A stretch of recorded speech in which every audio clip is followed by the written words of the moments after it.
Welcome to Expedition Networking, a special segment of the Networking RX podcast. I'm Frank Agan, founder and president of AmSpirit Business Connections, and your host for this program. For those of you who are familiar, on the Networking RX podcast, we share information and have conversations with experts, such as authors, researchers, and social scientists. And all of these programs are aimed at helping you learn how to become better at building professional relationships and understanding why they work. In this Expedition Networking segment, however, we're going to bring on successful entrepreneurs and unique professionals and explore their networking adventure and learn how they used relationships to create lasting success.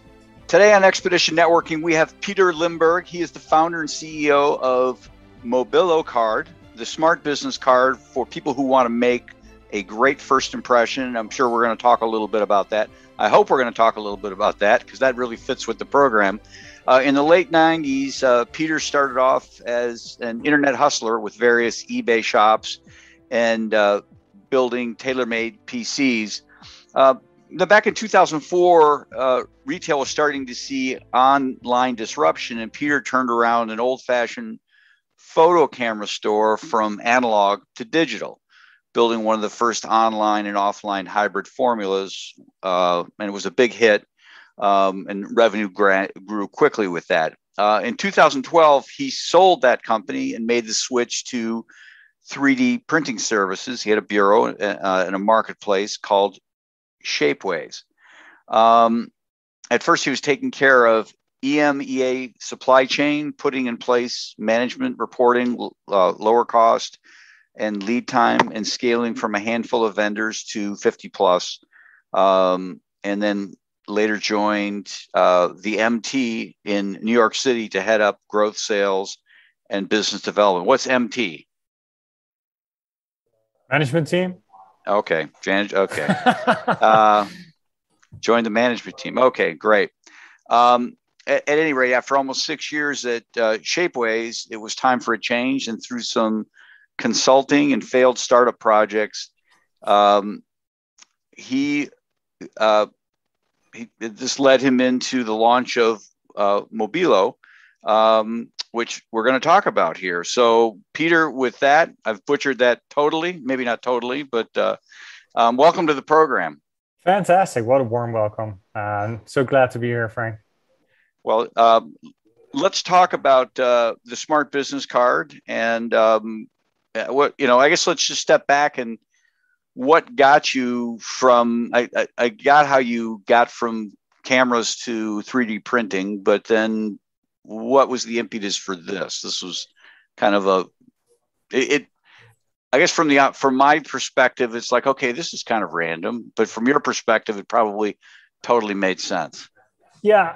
I'm not sure if it made sense, but I'll be honest. So here's the thing. Cameras went from analog to digital, and I was really, it got me completely where you go from the magic of you developing your film. And yes, I'm a little bit that old. I was 12 years old when you went with your film to the shop, and I waited a couple of days even before you got your photo. So that was building magic, and a magical moment that you would hold those pieces of paper in your hand, and okay, the results are there. And when I moved to Shapeways, the transition was from analog manufacturing to digital manufacturing. Instead of huge runs of tens of thousands of parts, you could go to one part and make it affordable to actually get the products that you wanted instead of the ones that were available on the shelf. And with the business cards, we're also seeing a similar transition where you go from analog paper business card to a digital experience. So, if I would have to summarize it, that's the moment when things go from analog to digital. Right. Okay. So you're really that's the common thread through all of this thing is kind of disruptive. Disruption is an ugly word, but getting into the 21st century 21st century is not really disruption. Well, I guess tell us about the business card. Tell us about the service. Yeah, when you, so first, Mobilo is a smart business card. It's a card with a chip inside. You tap it on your phone and your contact details show up. So no longer do you have to walk around with a stack of paper No longer do you have to sit down at the end of the day, take all of your business cards that you gathered and put them in your CRM system. And no longer do you have to waste money and trees on getting something that is really just, old-fashioned and obsolete the moment you get them. But there's still something magical about the business card. So I don't think we're quite done yet with the business card. So that's why we've have developed this hybrid solution, a card with a chip, instead of just an app. Because an app, let's be honest, just an app is not cool. Right. So I guess to understand, I would have a card. I would come to you, and you guys would, for a fee, you would make me up a card that I would have, and then I could just use that. And so I'm at a networking event. And somebody said, "Hey, can I have your card?" I pull out my card and said, "Let me show me your phone." And I would just tap my card against their phone and it would pick it up. Right. I mean, how would you respond if somebody would walk up to you and tap his business card or her business card on your phone and contact details show up on screen, you hit save and it's done? Oh, I think, today, 20 years from now, it's probably going to be commonplace. Today, I'm going to be like, okay, wow, that's neat. Where'd you get that? Exactly.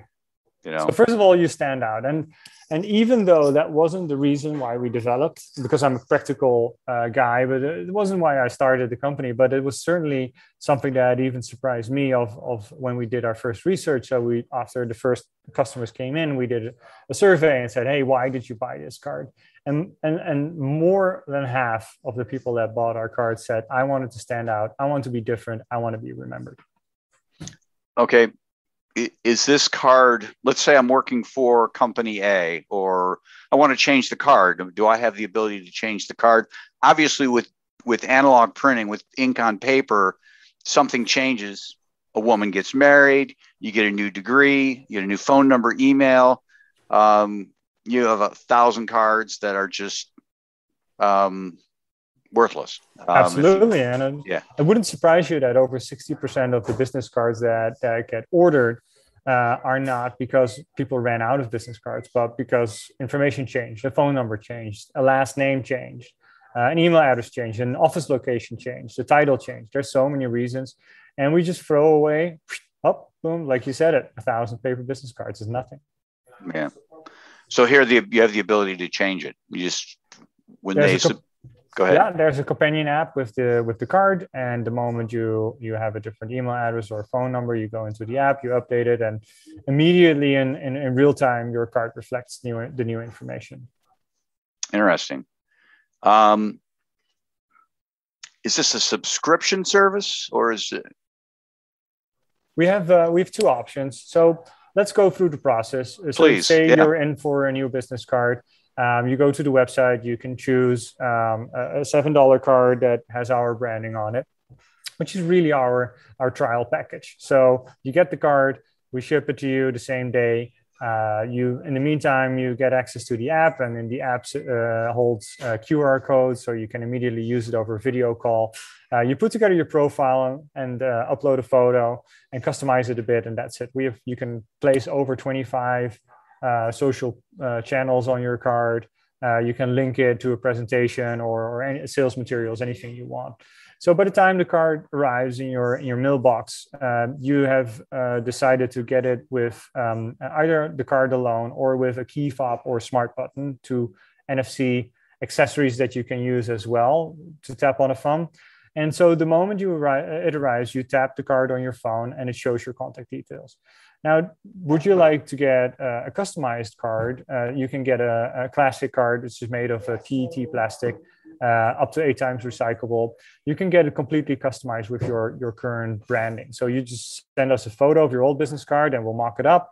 And then you can give us some feedback or approve it, and then we'll print it in high quality for you. Or we laser it on a wooden card or on a metal card. So we also have black, gold, and silver heavy metal cards that are the same quality and durability of your American Express Platinum card.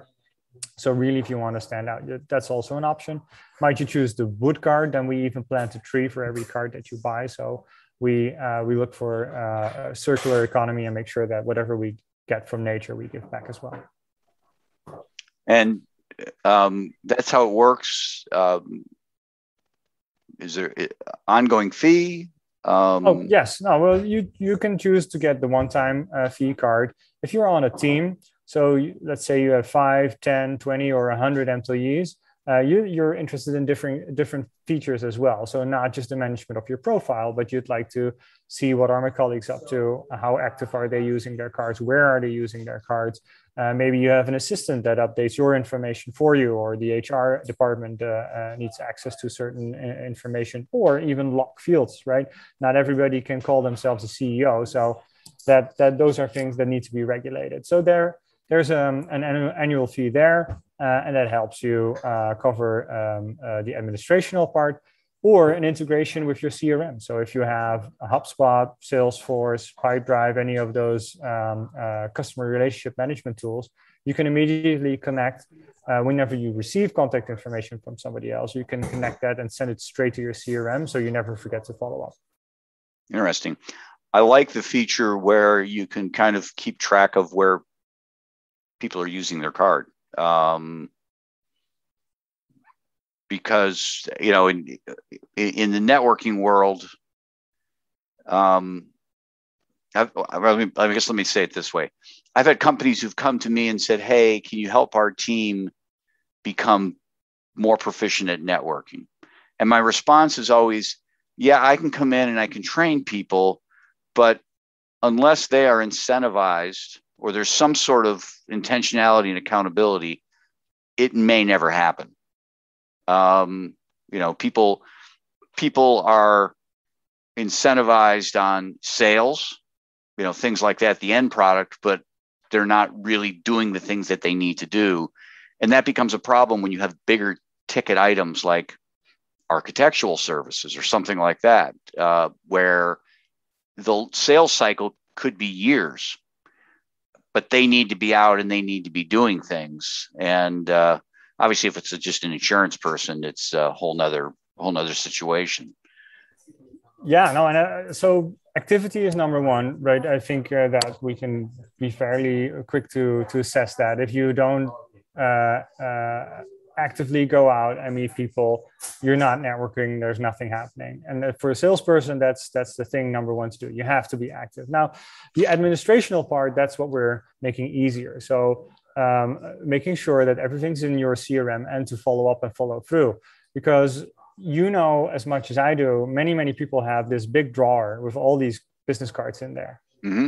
Right? So if you have a company with 50 salespeople, there's 50 of these big drawers. And what if all of those contact details, all of that information, what if that would have been in your sales management system, in your CRM? If you would, with the click of a button, send an update to those people and make it feel personal and say, hey, we're following up and we're checking in with you. And if you can still remember and see where you met this person, some notes for it, that would make it even of a stronger connection.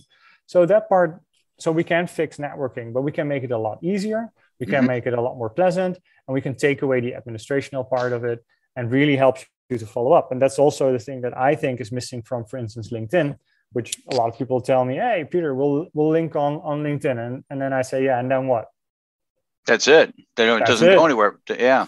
Exactly. You're not reminded of where you met this person or when you met this person. You're not reminded to follow up. You're not reminded to check in.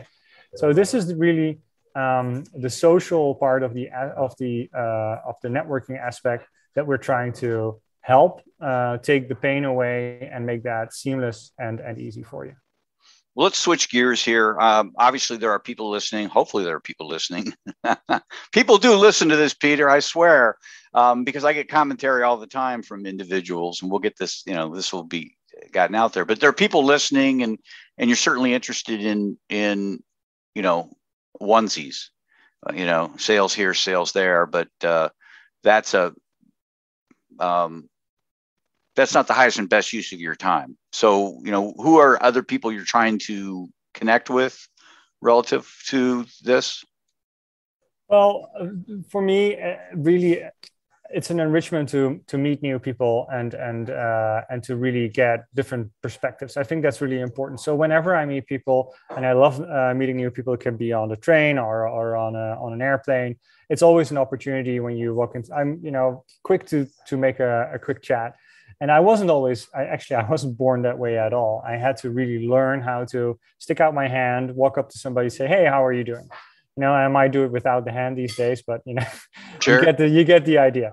So just make a conversation, and then if I am really at a networking event, whether that's online or in person, there's always two things on my mind. How can I help somebody find a new customer, or how can I help somebody find a new source for a new vendor, basically a new source for something that they might need.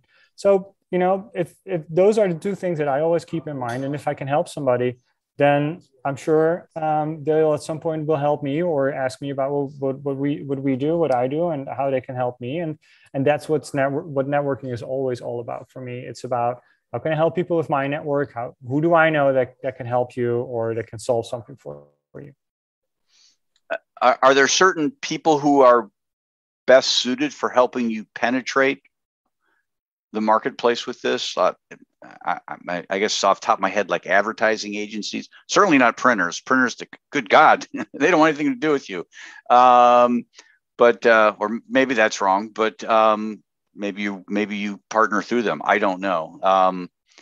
But are there centers of influence that can be really helpful for you? Obviously, there are people that have high credibility when it comes to speaking and when it comes to networking. So I think the thing that we're doing right now is just talking about it and see how, can we take pain away from other people that are networking, because that's what it is. It makes things easier. So our customers, believe it or not, are our best advocates. So the word of mouth part to our product, and also the fact that it by nature is something that you'll have to use and then show it to somebody else, that is really helping for us to accelerate. So we're growing very quickly. Our cards have been used over 500,000 times in 171 countries. And this company is only 2 years old. Mm-hmm. And That's of course, impressive. The first couple of months, I was looking at the stats this morning. I had $15 of revenue in the first month, just so you know, right? We really started from scratch. We really started from zero. And now the team's 22 people and we have 4 locations. So yeah. Impressive. Good fun. Okay. What's the best way for people to get a hold of you? Well, I would definitely send an email just straight to me, Pieter, P-I-E-T-E-R. Yes, that's P-I-E-T-E-R @mobilocard.com. Happy to help with whatever you need. I can give you a demo. I can help you figure out how this card works. I can see if this is something that can connect to your CRM or anything. General questions, just send it to me. I'm happy to help. And if I don't know, I'll connect you with somebody on my team. But really, check out the website, mobilocard.com. There's a beautiful video there on how this works. But the best thing is just to have a quick chat about it and then see how it could help you get broader reach or close more deals or whatever I can do to assist in whatever you're facing. I'd love to help. I really appreciate your time today. Well, thank you, Frank. It's been most fun. Absolutely. To wrap things up, remember, we're looking for some enterprising business types to join our team as franchisees of AmSpirit Business Connections. Our franchisees work with entrepreneurs, sales representatives, and professionals in their area to help them become more successful through networking and the exchange of quality business referrals in a structured weekly morning meeting. This is a unique franchise opportunity, you see, because these meetings are in the morning. A successful business type or professional can add this franchise opportunity onto what they're already doing. Again, all of our franchisees do something else. For a couple hours in the morning, a few mornings a week, these franchisees work the AmSpirit Business Connections model. The rest of the time, they're attorneys, accountants, realtors, coaches, and consultants of various kinds. The wonderful thing is that not only do our franchisees realize a financial gain from operating the AmSpirit Business Connections model, but the business networks that they build and develop become a great source of referrals for their primary business as well. Perhaps you know someone, perhaps you are that someone. Whatever the case, to learn more about the AmSpirit Business Connections franchise opportunity, please contact me using the email in the show notes or the one we provide at the end of this program. Thanks for joining us on the Networking RX podcast. Please put what you've learned into action today and let us know if you have questions, comments, or ideas for future topics. You can email them to us at podcast@amspirit.com. That's AmSpirit.com. Finally, so you never miss an episode, be sure to subscribe to the Networking RX podcast through iTunes, Overcast, or however you receive your podcasts. Now get out and network with someone. The Networking RX podcast is the copyright production of AmSpirit Business Connection. All rights reserved.